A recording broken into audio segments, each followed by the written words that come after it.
I barely survived my first week at William Morris. It wasn't just the pace, though the pace was unforgiving.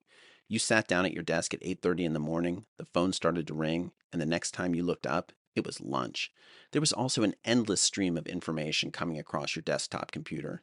This was before the internet and email and social media, and it was overwhelming and addictive to get bombarded by so many updates and requests. But the real problem was that William Morris in the early 90s had a unique set of customs and protocols, and the only way to learn them was through trial by fire. The most vital protocol in the agency business back then was the phone sheet, the lifeblood of any agent's desk.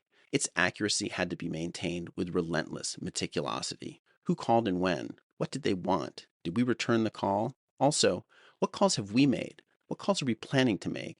And who have we already called? What calls have we made that have gone totally unreturned?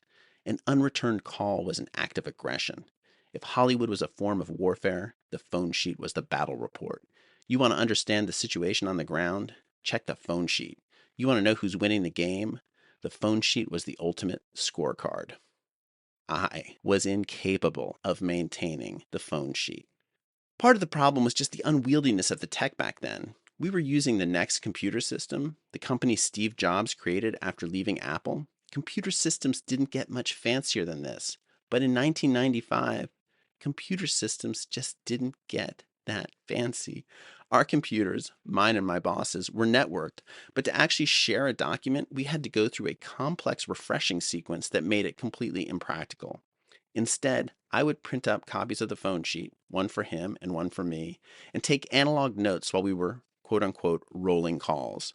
This was the brief period of the day when he sat at his desk and made and returned phone calls. Then, when he'd head off to a meeting, he would hand me his phone sheet with his notes he had kept, the calls he had made and not made, and I would cross check his notes against mine. I'd input the updates into the computer, and upon his return, I would print up a fresh set of phone sheets and we would start the process again. But it was impossible to keep track of the calls while we were rolling. While he was on one call, I was supposed to be making additional calls because half the time you can't get anyone on the phone anyway, so you might as well just put the ball back in their court and maintain the peace. But calls would also be coming in, and I'd have to scrawl some weird name on a yellow sticky, rush it into my boss's office, wave it in his frame of vision, wait for him to decide whether or not to take the call, then rush back to my desk and either patch it through or not. Meanwhile, the phone continues to ring, and I'm supposed to keep track of it all, while agents and assistants hover over me, asking for scripts and schedules, while the same level of cacophony transpires at the dozens of desks around me. I was like Lucille Ball on the candy line, desperately shoving yellow stickies into my brassiere in hopes at some point I'd be able to catch up. I suppose if I really had been able to type 50 words per minute, this all might have been easier. The two people my boss spoke to the most, his wife and his boss, the most important calls in his universe, were the calls I fucked up the most. I don't know why. I could never remember to put them on the call sheet. Did Carol Ann call? Did Arnold call? Of course they called. They're always calling. Can't you just assume they called and start the session by calling them back? But that was not how it worked. And the phone system itself was its own Byzantine challenge. For my job, it was really only a problem when my boss was in the car, headed to lunch or to home or to a meeting, and he'd ask me to roll calls from the car. I'd get him on the phone and then try to patch him through to various names on the phone sheet. If I was successful, I would sit in on the call, listening for relevant information and actionable items to add to my list of tasks, phone calls he would need to make, scripts I'd need to send, appointments I'd need to schedule. It was fun to be in the heart of the biz, eavesdropping on the process by which the sausage got made, and over time I learned what things were important for me as an assistant to note. But that first week I hadn't a clue. I was just amazed I was able to patch through a call.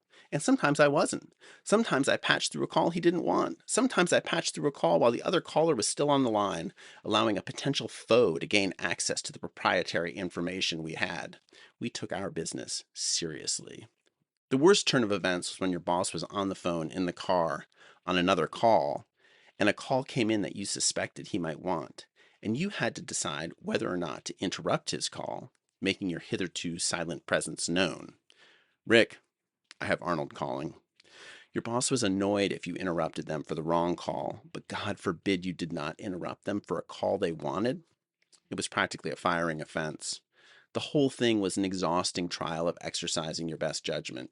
And then when they did want to call, you had to figure out how to disconnect the first call, patch through the second call using a phone system where none of the big dumb plastic buttons were marked, and then wait with bated breath, like listening for the Apollo lander orbiting the dark side of the moon to see if the two calls actually merged.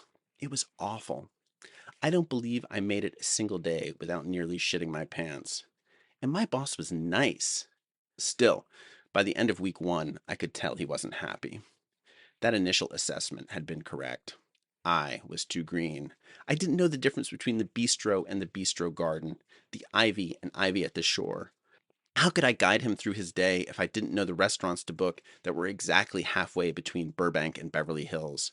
When he came back that first Friday afternoon after he'd nearly missed a meeting because I had sent him to the wrong conference room, I was too afraid to admit I didn't know which conference room was which. I could see I was about to be fired. Look, he started. I'm not sure this is. But I didn't let him finish. I leapt to my feet, my hands clasped in supplication, and begged, "Don't do this. Please don't do this." I was smiling, but I was desperate, mustering every fiber of charm and persuasion in my body. I can do better, I stammered. I promise I'll do better. I could see in the set of his mouth that there was a chance this gambit might work. I know I'm doing a terrible job, but I'm learning. I'm going to figure this out. Just please, please, please give me one more chance. I'm not exactly sure why I wanted so desperately to keep this job. The pay was terrible. It was extremely stressful. I was bad at it. But I was also terrified that if I failed at this, I might never succeed at anything. I had to make this work. I didn't know how I'd get better, but I was determined to try. He smiled, and I could tell he was going to give me another chance. And then he said one thing that made it all make sense. "I'm counting on you, Nick." And I don't know if I had ever been in a situation where this was more acutely true. Sure, in team sports, on wilderness expeditions, road tripping around the country to see the dead, there was always someone else who could pick up the slack, chase the loose puck, score the extra sheet of blotter acid. But in our little fiefdom of independent film, there was no backstop beyond me. My boss was bouncing around out there like a pinball in the machine that was William Morris, and I was the flippers keeping him from going down the drain. If I failed to keep my eyes on the ball, he failed too. I was going to get better because I had no choice. We had no choice. I had failed myself countless times before William Morris, and I would go on to let myself down again and again long after my William Morris stint was over. But for some reason, the years of therapy still have not quite cracked.